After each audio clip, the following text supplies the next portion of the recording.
হ্যাঁ sir.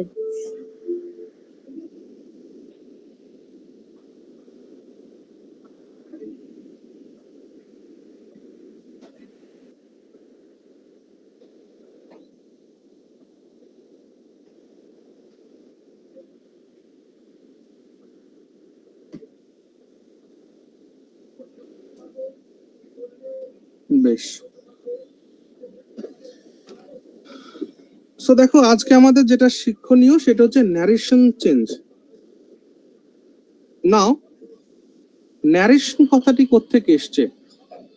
Narration কথাটি এসছে ন্যারেট থেকে। ন্যারেট মানে কি? ন্যারেট মানে বলা বা বর্ণনা করা। ওকে, সো সেই ন্যারেট থেকে এসছে ন্যারেশন। ন্যারেশন চেঞ্জ, কেউ কোনো একটা বক্তব্য রাখছে, সেই বক্তব্যটাকে আরেকজনের কাছে গিয়ে কেউ বলছে, এটাই হচ্ছে ন্যারেশন। তাহলে আমার একটা কথা বলো, ন্যারেশনের মধ্যে মেইন কাকে লাগবে? একজন বক্তা লাগবে। আর ইউ গেটিং? ন্যারেশনের মধ্যে একজন বক্তা লাগবে, ঠিক? একজন বক্তা থাকবেন, আরেকজন কে থাকতে হবে? শ্রোতা, ঠিক? আরেকটা কি থাকবে? বক্তব্য। বলো, বক্তা, শ্রোতা আর বক্তব্য, এইটা থাকবে কিনা বলো ন্যারেশনের মধ্যে? ন্যারেশন এসছে ন্যারেট থেকে। ন্যারেট মানে বলা বা বর্ণনা করা। তাহলে ন্যারেশন চেঞ্জের মধ্যে আমরা কি দেখব? যে একজন বক্তা থাকবেন, সেই বক্তা কিছু বক্তব্য রাখবেন, সেই বক্তব্যকে কোনো শ্রোতা শুনবেন, আর সেই শ্রোতা শোনার পরে অন্য কাউকে যখন বলবেন, প্লিজ মাইক অফ করো। আর মাইক অন রয়েছে, মাইক অফ করো। What's going on?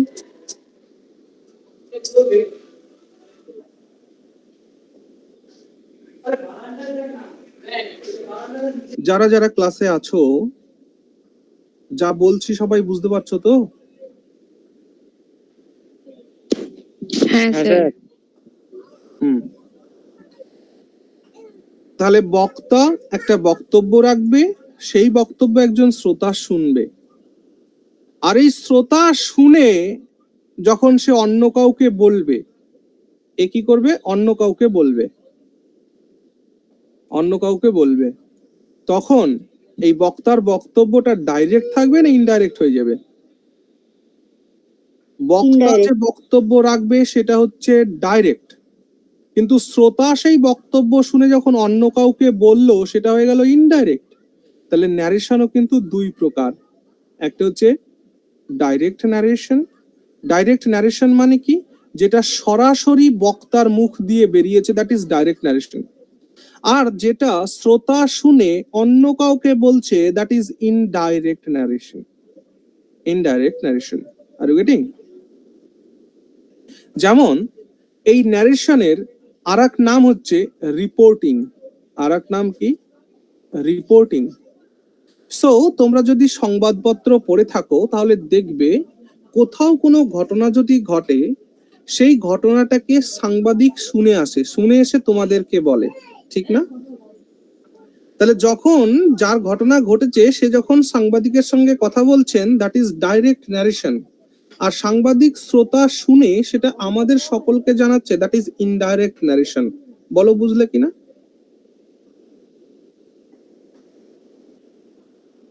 তাহলে ন্যারেশন কয় প্রকার? ন্যারেশন দুই প্রকার, direct narration, indirect narration. Direct narration মানে যেটা বক্তা নিজে বলছে সেটা হলো ডাইরেক্ট ন্যারেশন। যেখানে বক্তার কথা কেউ শুনে অন্য কাউকে বলছে, দ্যাট ইজ ইনডাইরেক্ট ন্যারেশন। ওকে, তাহলে আমরা এখানে দুটো জিনিস দেখি আগে, তারপর আমি রুলস শেখাবো, যা খুশি সবকিছুই করব। বাট বিফোর দ্যাট দেখো,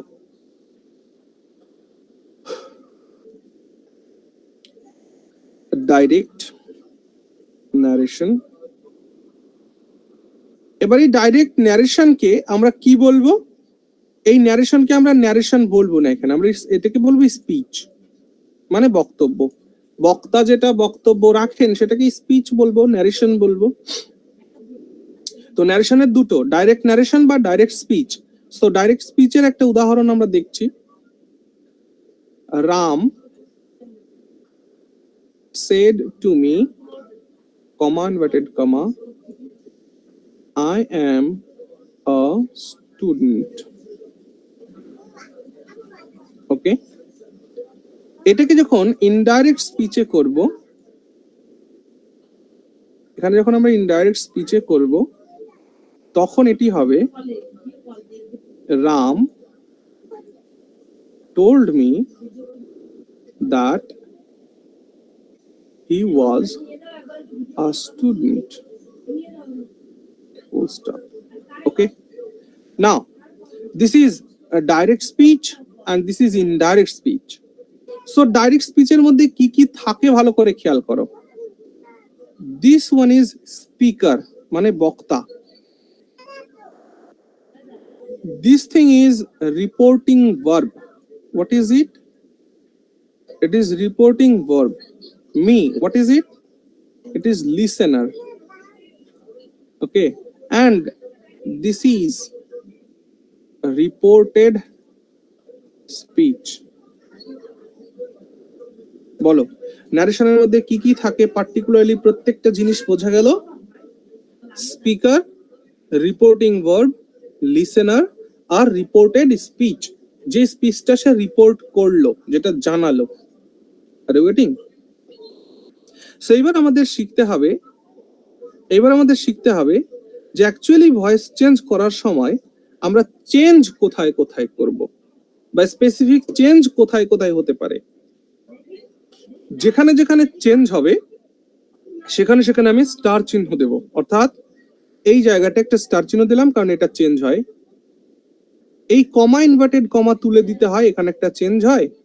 রিপোর্টেড স্পিচের সাবজেক্ট এবং রিপোর্টেড স্পিচের ভার্বে চেঞ্জ। তাহলে ন্যারেশন চেঞ্জ করতে গেলে মোটামুটি 4 ধরনের পরিবর্তন করতে হয়। Is it clear or not?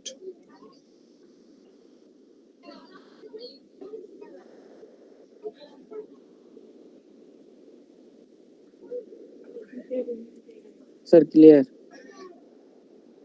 কজন আসো আজকে ক্লাসে? দেখো একটু বলো তো আমায়। 5 জন। 5 জন।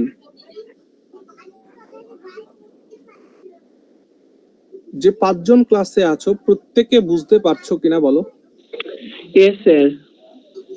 ওকে, এইবার ন্যারেশন চেঞ্জ শেখানোর জন্য কোথায় কোথায় চেঞ্জ হয় আমরা সেটা দেখলাম। এবার ন্যারেশন চেঞ্জ শেখানোর জন্য আমি তোমাদের মোট 4টি রুল লেখাবো। 4টি রুলস। যদিও আমি রুলস লেখাতে পছন্দ করি না, তবুও লেখাবো, কারণ এটা না লেখালে তোমরা খেই হারিয়ে ফেলবে। 4টে রুলস লেখো, ঠিক আছে? তোমরা খাতার মধ্যে হেডিং লাগাও rules of NC, narration change. Rules of narration change number 1. লিখো।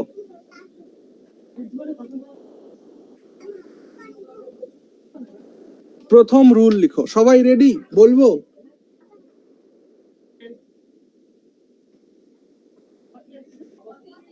হ্যাঁ স্যার। লিখো। রিপোর্টিং ভার্বটি যদি, লিখো, রিপোর্টিং ভার্বটি যদি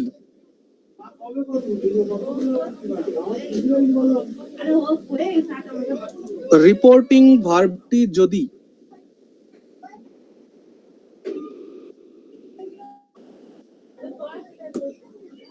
প্রেজেন্ট বা ফিউচার টেন্সে থাকে, রিপোর্টিং ভার্বটি যদি প্রেজেন্ট বা ফিউচার টেন্সে থাকে, রিপোর্টিং ভার্বটি যদি প্রেজেন্ট বা ফিউচার টেন্সে থাকে, তাহলে ডাইরেক্ট থেকে ইনডাইরেক্ট স্পিচ করার সময়, তাহলে ডাইরেক্ট থেকে ইনডাইরেক্ট স্পিচ করার সময়,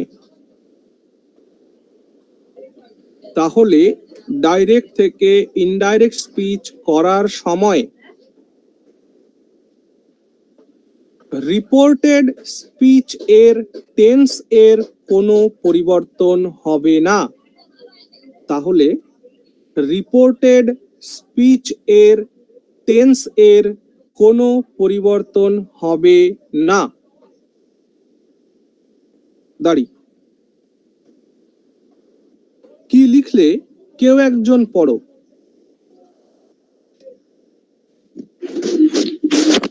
রিপোর্টিং ভার্বটি যদি প্রেজেন্ট বা ফিউচার টেন্সে থাকে তাহলে ডাইরেক্ট থেকে ইনডাইরেক্ট স্পিচ করার সময় রিপোর্টেড স্পিচের টেন্সের কোনো পরিবর্তন হবে না। বাহ, সাবাস। 2 নম্বর রুল লেখো। 2 নম্বর রুল লেখো। 2 নম্বর রুলে লেখো রিপোর্টেড স্পিচটি যদি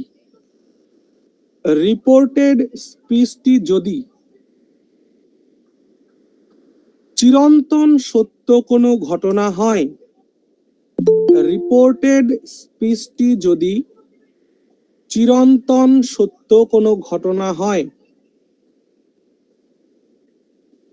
রিপোর্টেড স্পিচটি যদি চিরন্তন সত্য কোনো ঘটনা হয়,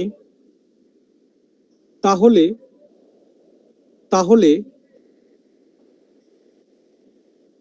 ইনডাইরেক্ট স্পিচ করার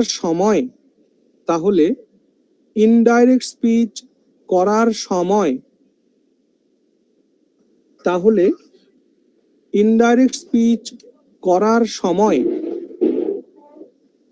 রিপোর্টিং ভার্ব যে টেন্সেই থাকুক না কেন, রিপোর্টিং ভার্ব যে টেন্সেই থাকুক না কেন, রিপোর্টিং ভার্ব যে টেন্সেই থাকুক না কেন,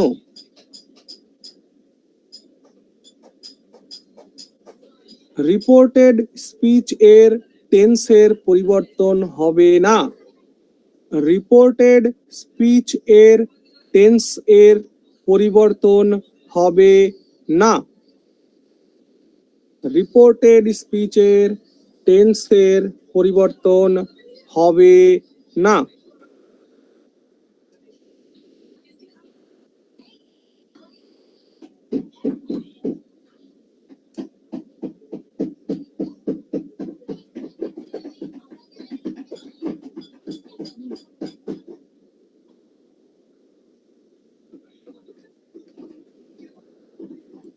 ওকে,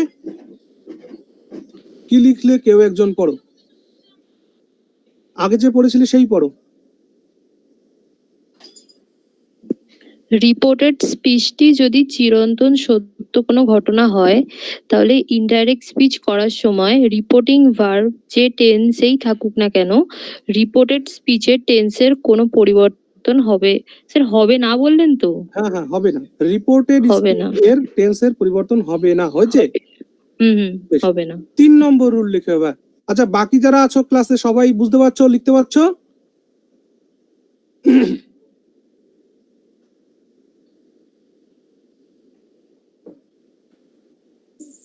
হ্যাঁ স্যার। বেশ, 3 নম্বর রুল লিখো। রিপোর্টেড স্পিচের মধ্যে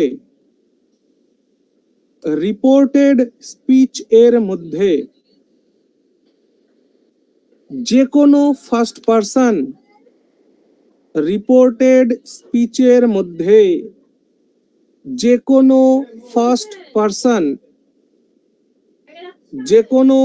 পারসন স্পিকারকে বোঝায়। যে কোনো ফার্স্ট পারসন স্পিকারকে বোঝায়, কমা সেকেন্ড পারসন লিসেনারকে বোঝায়, কমা সেকেন্ড পারসন লিসেনারকে বোঝায়, এবং থার্ড পারসন অন্য কোনো থার্ড পারসনকে বোঝায়, এবং থার্ড পারসন অন্য কোনো থার্ড পারসনকে বোঝায়।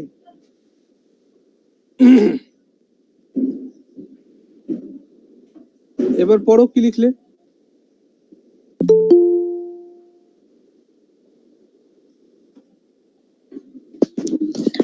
রিপোর্টেড স্পিচের মধ্যে যে কোনো ফার্স্ট পার্সন স্পিকারকে বোঝায়, সেকেন্ড পার্সন লিসেনারকে বোঝায় এবং থার্ড পার্সন অন্য কোনো থার্ড পার্সনকে বোঝায়। Good, very good. এবার ফোর্থ রুল লিখো। ফোর্থ রুল লেখার পরে খাতায় নিচে জায়গা লাগবে কিন্তু, হ্যাঁ। ফোর্থ রুল লিখো। লিখো রিপোর্টিং ভার্বটি যদি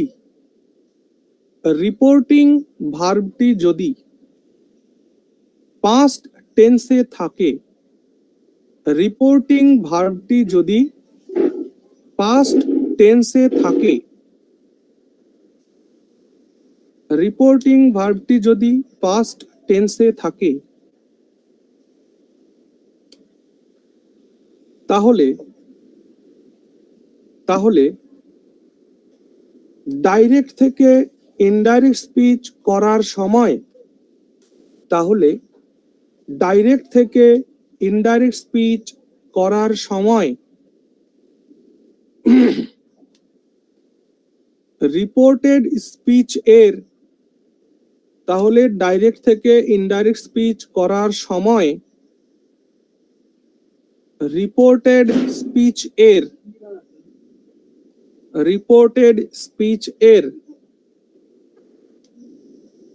টেন্সের পরিবর্তন হবে নিম্নরূপ।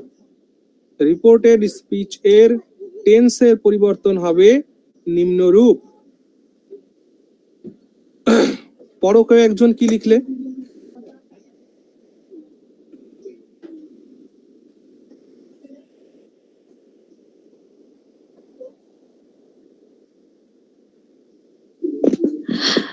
রিপোর্টিং ভার্বটি যদি পাস্ট টেন্সে থাকে তাহলে ডাইরেক্ট থেকে ইনডাইরেক্ট স্পিচ করার সময় রিপোর্টেড স্পিচের টেন্সের টেন্সের পরিবর্তন হবে নিম্নরূপ। এবার যেটা করবে সেটা এমন একটা লিস্ট তৈরি করতে হবে। এইখানে লিখবে ডাইরেক্ট রিপোর্টেড স্পিচ,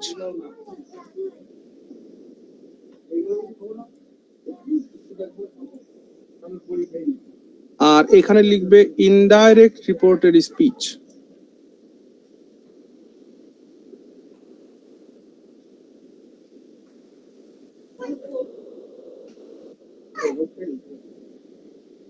অর্থাৎ ডাইরেক্ট রিপোর্টেড স্পিচটি যদি, ভালো করে বোঝো কি বলতে চাইছি, ডাইরেক্ট রিপোর্টেড স্পিচটি যদি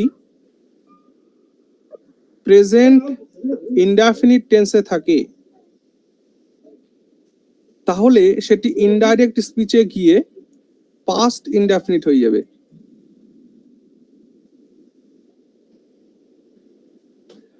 এটা যদি প্রেজেন্ট কন্টিনিউয়াসে থাকে,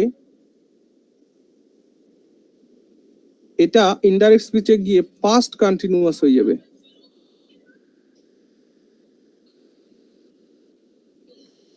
এটা যদি প্রেজেন্ট পারফেক্ট টেন্সে থাকে, তাহলে এটি পাস্ট পারফেক্ট হয়ে যাবে। এটা যদি প্রেজেন্ট পারফেক্ট কন্টিনিউয়াসে থাকে, তাহলে এটি পাস্ট পারফেক্ট কন্টিনিউয়াস হয়ে যাবে। গেল। এটি যদি পাস্ট ইনডেফিনিট টেন্সে থাকে, তাহলে এটি পাস্ট পারফেক্ট হয়ে যাবে। এটি যদি পাস্ট কন্টিনিউয়াস থাকে, এটা পাস্ট পারফেক্ট কন্টিনিউয়াস হয়ে যাবে। এটা যদি পাস্ট পারফেক্টে থাকে, তাহলে এটি পাস্ট পারফেক্টই হবে, কারণ এর থেকে বেশি অতীতে যাওয়া সম্ভব নয়। এটি পাস্ট পারফেক্টই হবে, এর থেকে অতীতে যাওয়া সম্ভব নয়। এটা যদি পাস্ট পারফেক্ট কন্টিনিউয়াস থাকে, তাহলে এটিও পাস্ট পারফেক্ট কন্টিনিউয়াস হবে, কারণ এর থেকে অতীতে যাওয়া সম্ভব নয়। এবার প্রশ্ন ওঠে ফিউচার থাকলে কি হবে। যদি এখানে ফিউচার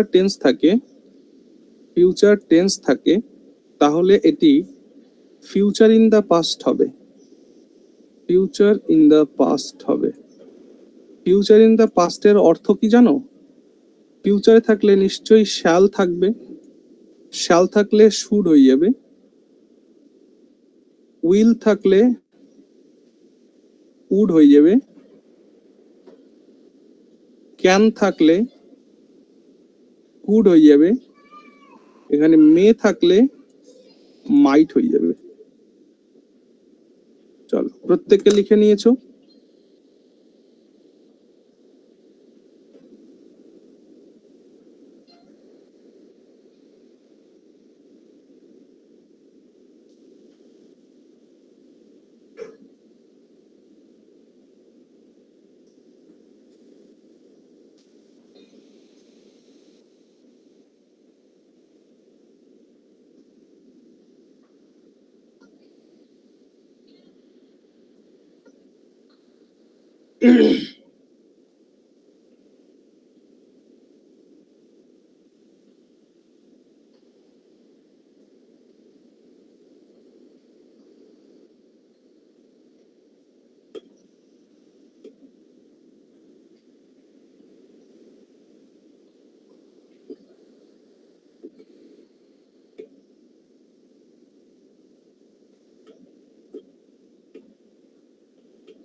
বলো সবার লেখা হয়েছে?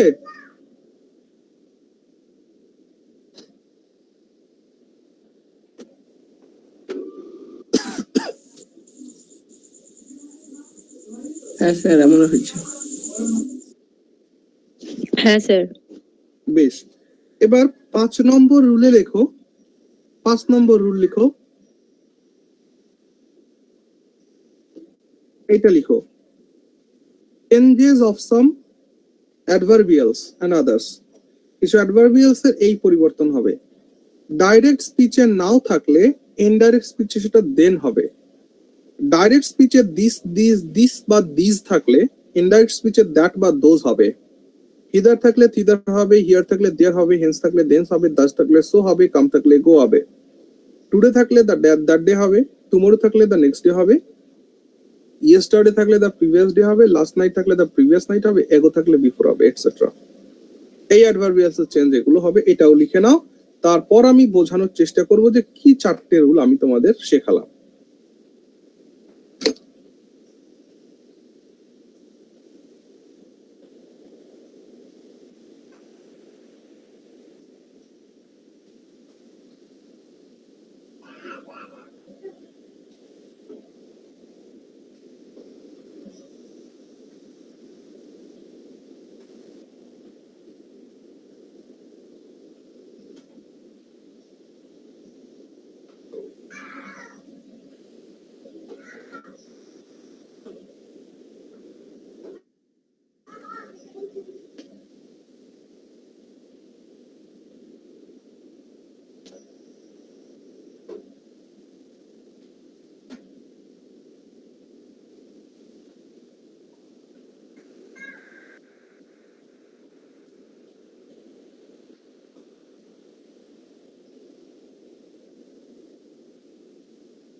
লেখা কমপ্লিট হলে বলবে কিন্তু, হ্যাঁ?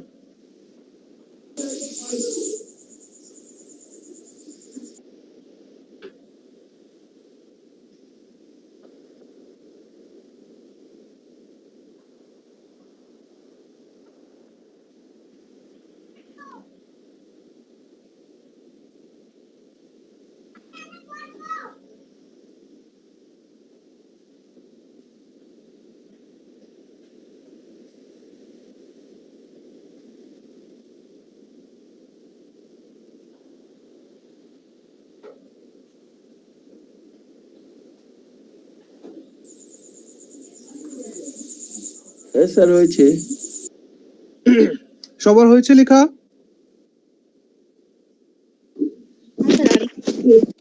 হ্যাঁ চলো লিখে নাও, কমপ্লিট করে নাও, কমপ্লিট হলে বলবে।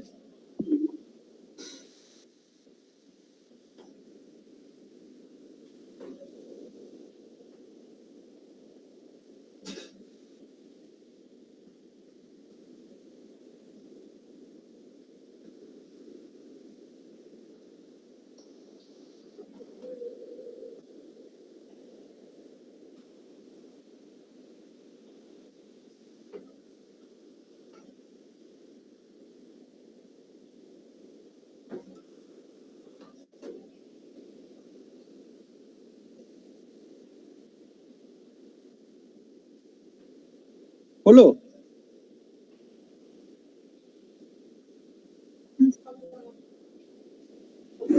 হ্যাঁ স্যার। বেশ, এবার দেখো আমি এক এক করে ধরে তোমাদের যে চারটে রুল আমি লেখালাম, সেই চারটে রুলে কি লেখা আছে সেটা আমি এক এক করে বলবো। দেখো সবার প্রথমে তোমাদের রুলে লেখা আছে যে রিপোর্টিং ভার্বটা যদি প্রেজেন্ট বা ফিউচার টেন্সে থাকে তাহলে ডাইরেক্ট থেকে ইনডাইরেক্ট স্পিচ করার সময় রিপোর্টেড স্পিচের টেন্সের কোনো পরিবর্তন হবে না। বলো তাই লেখা আছে কিনা? এবার তোমরা এরকম এক্সাম্পল দিয়ে জিনিসগুলো বোঝার চেষ্টা করো। চলো আমি একটা সেন্টেন্স লিখছি। Ram says to me, comma inverted comma, I am busy now, full stop inverted comma close. দেখো I am busy now, বা এমন এক্সাম্পল না দিয়ে আমি আরেক ধরনের এক্সাম্পল দিই যেখানে অনেক কিছু বোঝানো যাবে। যে এমনটা দিই, Ram says to me, you are my best friend. ব্যাস এই হলো বক্তব্য, ঠিক? দেখো এইখানে রিপোর্টিং ভার্ব সেজ তার মানে কি কোন টেন্স? রিপোর্টিং ভার্ব এখানে সেজ, তাহলে এখানে প্রেজেন্ট ইনডেফিনিট মানে প্রেজেন্ট টেন্স। ওকে, তাহলে প্রেজেন্ট টেন্স যদি হয় তাহলে এটা হচ্ছে ডাইরেক্ট স্পিচ। এটাকে যখন আমরা ইনডাইরেক্ট স্পিচ যখন করব তখন এদের টেন্সের কোনো পরিবর্তন হবে না। তাহলে এবার দেখো একটা কথা, যে আমরা এখানে রিপোর্টিং ভার্বে পরিবর্তন করি, কোথায় কোথায় পরিবর্তন করি আমরা স্টার চিহ্ন দিয়ে দেখেছিলাম। তাহলে রাম রামের মতন লিখলাম। একটা কথা মাথায় রাখবে, রিপোর্টিং মানে হচ্ছে বড় কোনো বিষয়কে ছোট্ট করে উপস্থাপন করা, তাকে বলা হয় রিপোর্টিং। এবার একটা কথা বলো, এখানে সেজ টু দুটি কথা লেখা আছে, আর ইউ গেটিং? সো মনে রাখবে, আমি যদি তোমাদের কাছে জিজ্ঞেস করি বলো তো সে মানে কি, বলো বাংলা কি? সে মানে বলা। সে মানে বলা। আর যদি আমি জিজ্ঞেস করি টেল মানে কি? কাউকে বলা। হ্যাঁ, ভেরি গুড। টেল মানে কাউকে বলা। সে মানে শুধু বলা, আর টেল মানে কাউকে বলা। তাহলে সে টু এর মানে কাউকে বলা। Are you getting? Say to মানে কাউকে বলা, আর সেটা একা টেল মানে কাউকে বলা। তাহলে সে টু দুটো ওয়ার্ড, তার পরিবর্তে আমরা টেল ইউজ করব।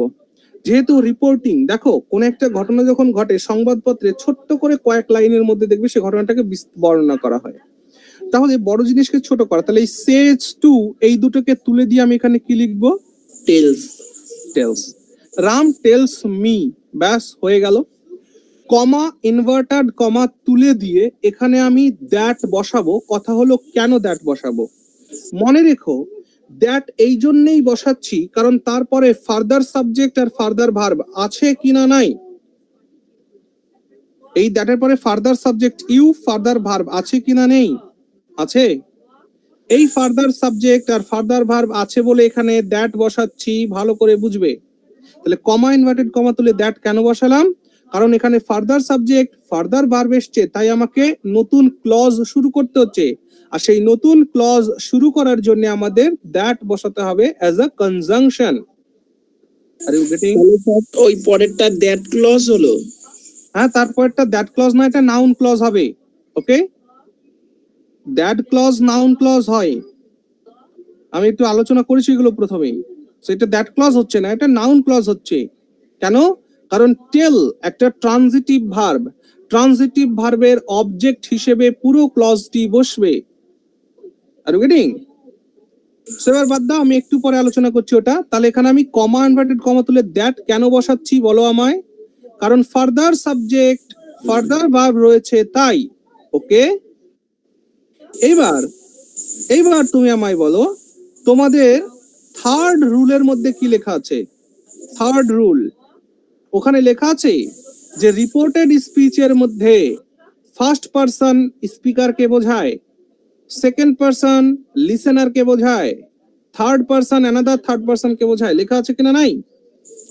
হ্যাঁ স্যার। তাহলে এই যে ইউটা কোন পারসন? Second person. তাহলে এই ইউ দিয়ে কাকে বোঝানোর কথা বলা হয়েছে? মিকে, লিসেনারকে, মিকে। তাহলে মি এখানে আই হিসাবে বসবে, কারণ এটা সাবজেক্টের প্লেস। আই এম এম হবে। মাই ফার্স্ট পারসন, এটা কাকে বোঝাচ্ছে? রামকে বোঝাচ্ছে। স্পিকারকে বোঝাচ্ছে, স্পিকারকে, ফার্স্ট পারসন স্পিকারকে বোঝায়। তাহলে মাই এর জায়গায় কি হবে? হিজ হবে, কারণ মাই একটা ফার্স্ট পারসনের পজিটিভ কেস। তাহলে হিজ হচ্ছে থার্ড পারসনের positive case. Are you getting? রামের জন্য ইউজ হলো his best friend as it is. লেখো, বলো বুঝেছো কিনা? তাহলে Ram says to me you are my best friend, এটাকে ভয়েস চেঞ্জ করলে দাঁড়াবে Ram tells me that I am his best friend. বলো, ইজ ইট ক্লিয়ার? হ্যাঁ স্যার। তাহলে রিপোর্টিং ভার্বটা যদি প্রেজেন্ট টেন্সে বা ফিউচার টেন্সে থাকে, তাহলে রিপোর্টেড স্পিচের টেন্সের কোনো পরিবর্তন হয়নি, অ্যাজ ইট ইজ বসেছে। এবার যদি এটা ফিউচারে থাকতো, একটা এক্সাম্পল দেখে নি। ধরো এমন যে Ram will say to you, Ram will say to you, comma inverted comma, I am a doctor, full stop. সেটাকে আমরা কি করব ইনডাইরেক্ট স্পিচ করার জন্য? Ram will tell you that, comma inverted comma তুলে দ্যাট বসাচ্ছি। কেন দ্যাট বসাচ্ছি? কারণ ফার্দার সাবজেক্ট ফার্দার ভার্ব রয়েছে। এই আমাদের ফার্দার সাবজেক্ট, এই আমাদের further verb. I first person কাকে রেফার করছে? স্পিকারকে। তাহলে আইটা হবে হি। আই মানে রাম, রামের জন্য হি লিখবো, is a doctor. Are you getting? তাহলে দেখে এখানে টেন্সের কোনো পরিবর্তন হয়নি। তাহলে আমরা প্রথম রুল দেখলাম যে রিপোর্টিং ভার্বটা যদি প্রেজেন্ট টেন্স বা ফিউচার টেন্সে থাকে, তাহলে ডাইরেক্ট থেকে ইনডাইরেক্ট স্পিচ করার সময় রিপোর্টেড স্পিচের টেন্সের কোনো পরিবর্তন হবে না। Is it clear everyone? হ্যাঁ স্যার।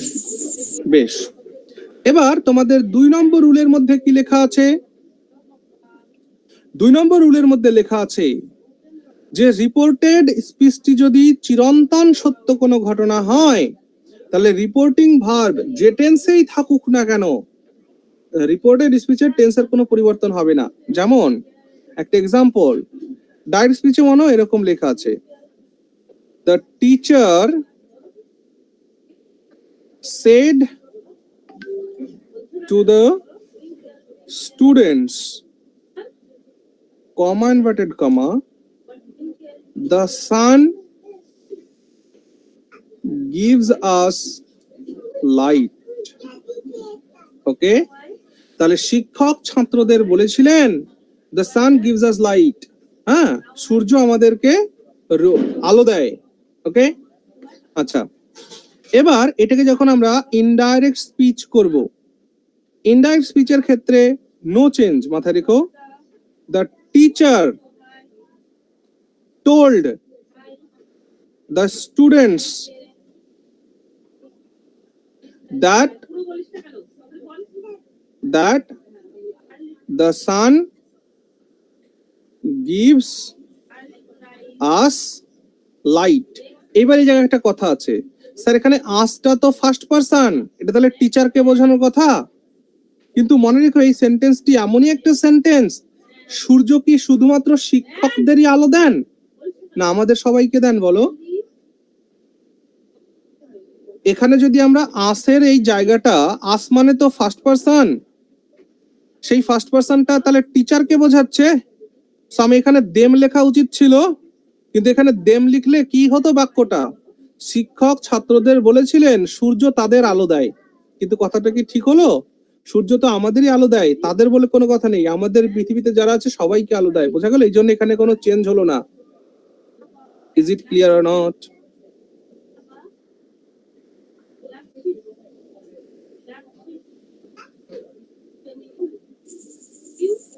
হ্যাঁ স্যার। হ্যাঁ স্যার। বেশ, তাহলে এটাও হয়ে গেল। এবার ফোর্থ রুলের মধ্যে তোমাদের যেটা লিখিয়েছি ওইটা ইম্পর্টেন্ট, কি যে রিপোর্টিং ভার্বটা যদি পাস্ট টেন্সে হয় তাহলে রিপোর্টেড স্পিচের টেন্সের পরিবর্তন হয়ে যাবে। অর্থাৎ দেখো ভালো করে, আমি বললাম যে Ram shed comma inverted comma I have done my work, full stop. Ram said, I have done my work. Ram বলেছিল আমি আমার কাজ শেষ করে ফেলেছি।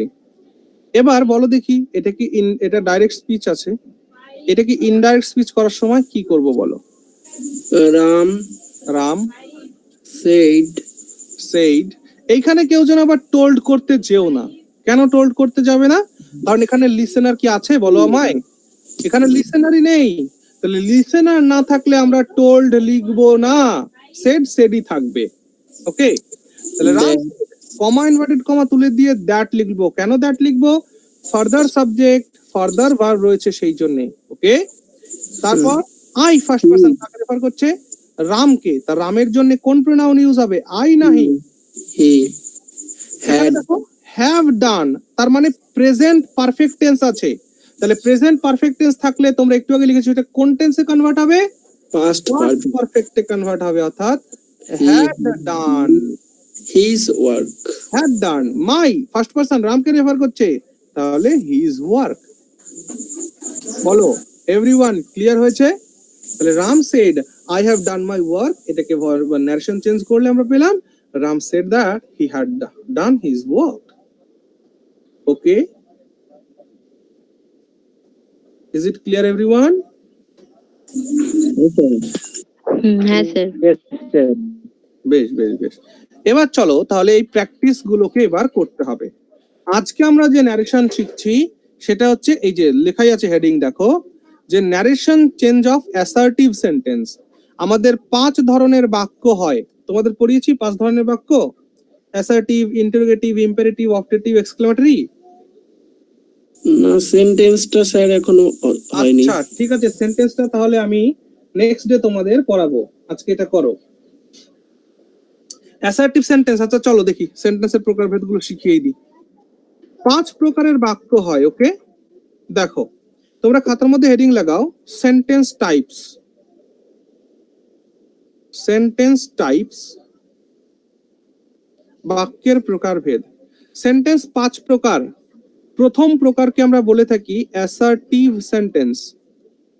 অ্যাসার্টিভ সেন্টেন্স, এই অ্যাসার্টিভ সেন্টেন্স মানে হচ্ছে বর্ণনামূলক বাক্য। বর্ণনামূলক অর্থাৎ যে বাক্যের মধ্যে দিয়ে কোনো কিছু বর্ণনা করা হয় সেই বর্ণনামূলক বাক্য। এই অ্যাসার্টিভ সেন্টেন্সকে না স্টেটমেন্টও বলা হয়, statement. R you getting?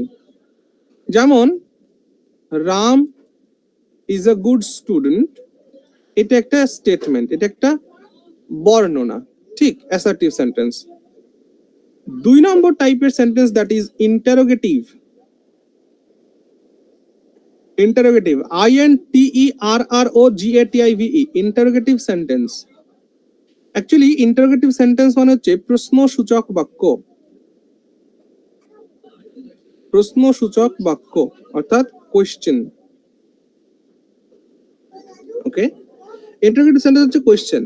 So মনে রাখবে কোয়েশ্চেন হয় 2 প্রকার। আমি তোমাদের এটা করিয়েছি কোয়েশ্চেন ফ্রেমিং। হ্যাঁ, এটা করিয়েছিলেন। হ্যাঁ, কোয়েশ্চেন হয় দুই প্রকার, একটা হচ্ছে ইয়েস অর নো টাইপের কোয়েশ্চেন, আর একটা হচ্ছে WH ওয়ার্ড টাইপের কোয়েশ্চেন। ঠিক আছে, ইয়েস অর নো টাইপ আর একটা হচ্ছে WH ওয়ার্ড টাইপ। সো এই ক্ষেত্রে আমরা কেমন কোয়েশ্চেন পাই? Have you finished your task? তুমি কি তোমার টাস্ক ফিনিশ করেছো? or no? আর এখানে হবে what have you finished? What have you finished question mark. ঠিক, এই হলো দুই ধরনের কোয়েশ্চেন, একটা হচ্ছে ইয়েস অর নো টাইপ, একটা হচ্ছে ডিটেলস টাইপ। ঠিক, WH ওয়ার্ড টাইপ। সেটা আমি যেহেতু আগে করিয়েছি তাই আজকে আমি আর এটাকে এলাবোরেট করছি না। ঠিক, তাহলে নোট হয়েছে, মুছে দিব।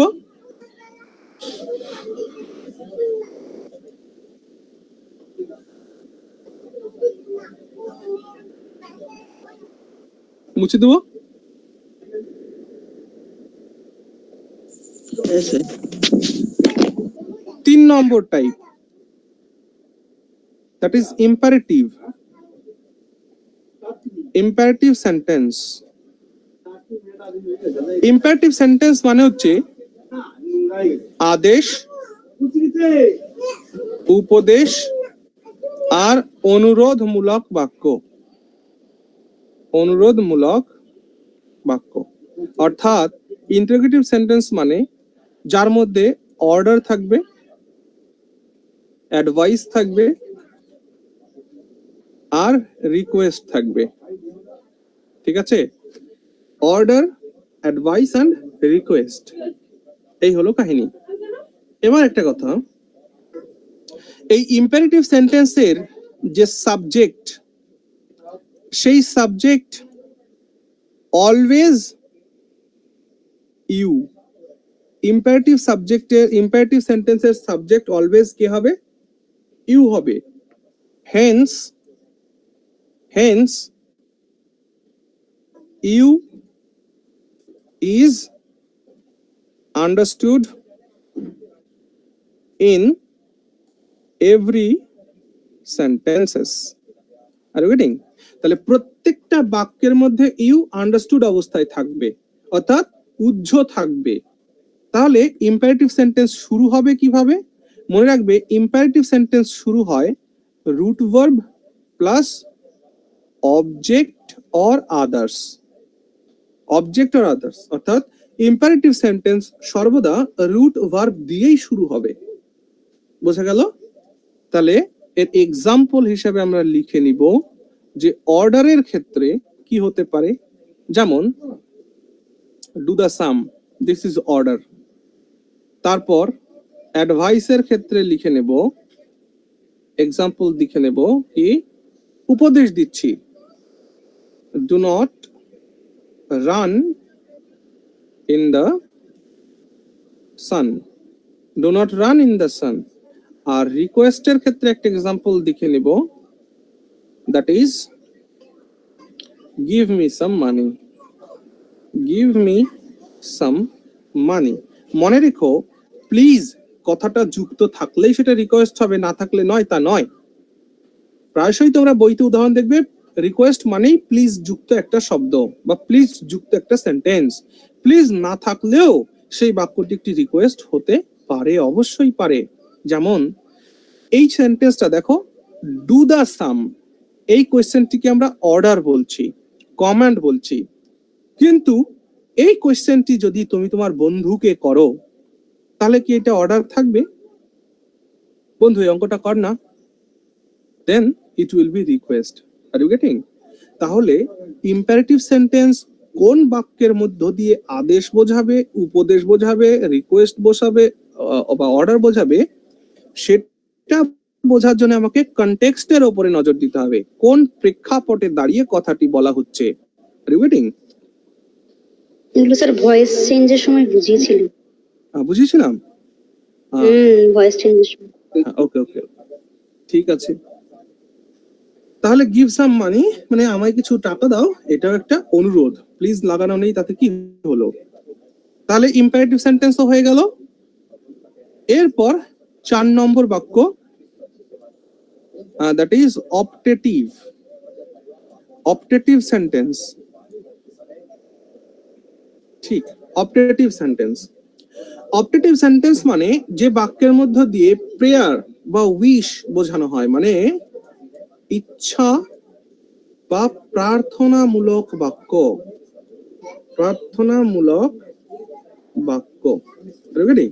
যে বাক্যের মধ্যে দিয়ে ইচ্ছা বা প্রার্থনা প্রকাশ পায়, যেমন may God bless you, this one. আর উইশ করা, যেমন wish you a happy journey. Wish you a happy journey. So these are the examples of optative sentence. আর 5 নম্বর বাক্য, that is exclamatory sentence. So exclamatory sentence মানে আবেগ সূচক বাক্য।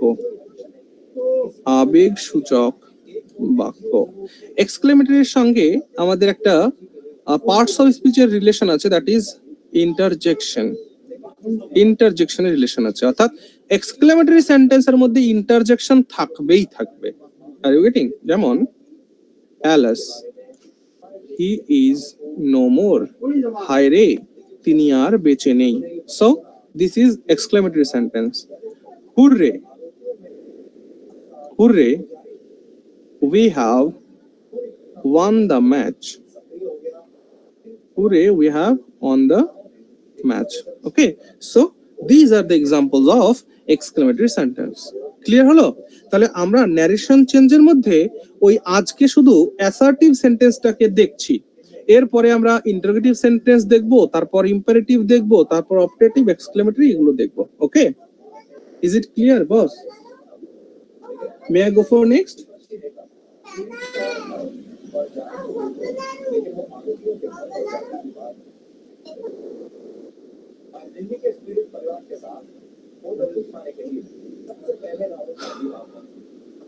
চলো এইবার প্র্যাকটিস করো।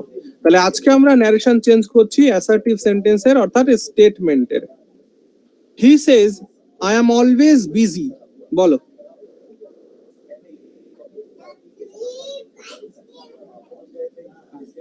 He says I am always busy. এটা narration change কি হবে? He says that কেন বসাচ্ছি that? ওই যে সাবজেক্ট আছে পরে, further subject and further verb আছে বলে। Very good. ব্যাস, তারপর কি লিখবো? হি কেন লিখবো? ওই যে এটা ফার্স্ট পারসন আছে বলে, আর ওইটাও হচ্ছে কি স্পিকার কে বোঝায়। আবার কি ফার্স্ট পারসন স্পিকার কে বোঝায়, তো স্পিকার হি, তাহলে আই এর জন্য হি হিসাবে সাবস্টিটিউট হবে pronoun is always busy. Very good. চলো তারপরটা বলো।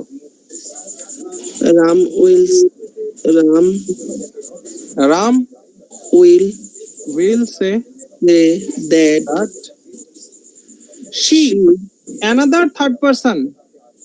তো থার্ড পারসন রেফার করবে another third person কে, তো এখানে she হবে। knows everything. Very good. She knows everything. Very good. তারপর এটা mother, he said that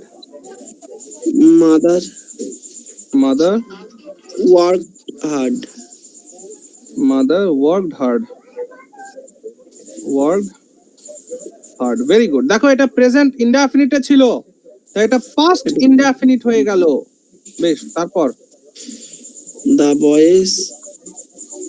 boys told me that they we, দেখো উই ফার্স্ট পারসন, কাকে রেফার করবি? স্পিকার কে। তো এখানে দা বয়েজ বহুবচন, তার মানে দে। সিঙ্গুলার থাকলে হি লিখতাম। বেশ, তারপর আর প্লেইং মানে প্রেজেন্ট কন্টিনিউয়াস, এটা হয়ে যাবে পাস্ট কন্টিনিউয়াস, মানে ওয়ার প্লেইং। ফুটবল। আমি ক্লাসে আছি, শেষ হয়ে যাবে এখনই, ফোন করছি। তারপর তাহলে they were playing football. Playing football. তারপর he said to me you have done wrong, sorry she He- said to me, she She told me told me that that I very good. এখানে you second person listener কে refer করে, listener তাহলে me এর জন্য subjective I. Have had done এটা হয়ে যাবে had done, কারণ প্রেজেন্ট ইনডেফিনিট প্রেজেন্ট পারফেক্ট টেন্সে আছে, পাস্ট পারফেক্টে হয়ে যাবে। Very good. তারপর he said you said you said that that it had been raining. It had been Raining. raining. It had been raining. Very good. Okay. চলো এই কয়টা তোমরা একটা কাজ করো, এই কয়টা তোমরা একটা স্ক্রিনশট নিয়ে নাও, এটা আমাকে তোমরা করে পাঠাবে, গ্রুপে এটাকে পাঠাবে। আমি এখানে শেষ করব ক্লাস। এটা হোমওয়ার্ক থাকলো এই কটা। ওকে, টেক স্ক্রিনশট।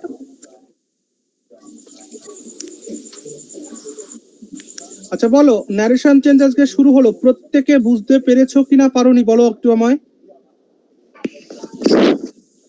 হ্যাঁ স্যার, বুঝতে পেরেছি। বেশ, ঠিক আছে।